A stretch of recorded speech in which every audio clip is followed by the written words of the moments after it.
At this point, we've seen enough live-action reimaginings of Disney's animated canon to know they don't always break the mold. Their classics are classics for a reason, so if it ain't broke, right? While most of it will feel familiar, this adaptation is a visually impressive, energetic adventure that could have spent a little more time on what new it does bring to the table.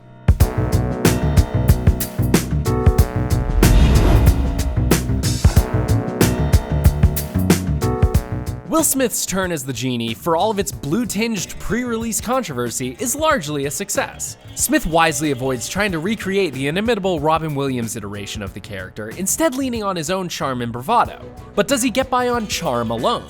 It's going to depend a lot on your opinion of Will Smith.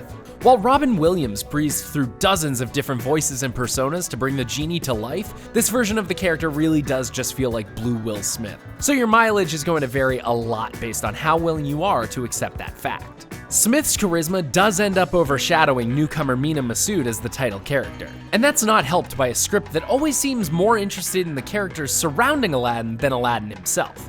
Massoud's Aladdin is a rather sheepish character, and when you're up against Blue Fresh Prince, you need to bring a little more to the table to stand out.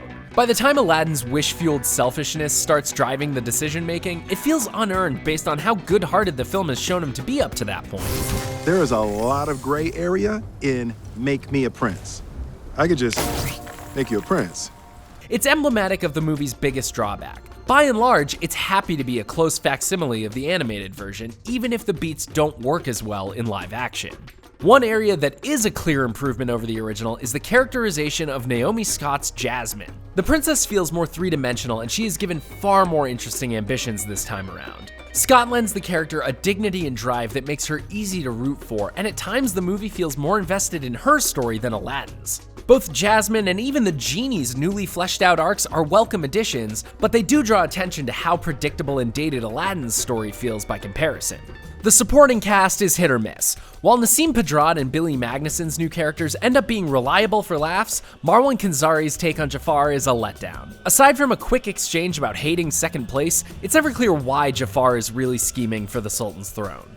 The animated Jafar had real wickedness and darkness to him, but Kenzari trades that in for a creepy, ill-defined lust for power that never really excites. Fans will be glad to know that Aladdin's catalog of great songs are well represented here. Though One Jump Ahead proves to be a bit of a misfire early on, featuring a heavy emphasis on chase and action that doesn't quite work, the rest of the numbers are a good time. Friend Like Me is the movie at its visual peak, and probably the closest it gets to recreating the magic of the animated film. And Speechless, the new track from the Dear Evan Hansen songwriters, is a great showcase for Naomi Scott, who ends up being the musical MVP of the movie.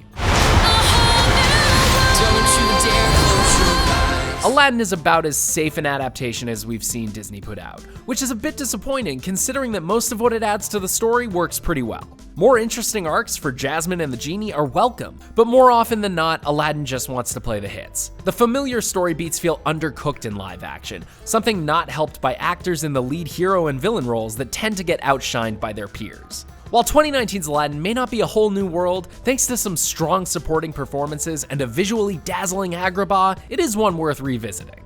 Thanks for watching. For more movie reviews, check out what we thought of John Wick Chapter 3 and Pokemon Detective Pikachu. And as always, be sure to follow and subscribe wherever you like to watch IGN.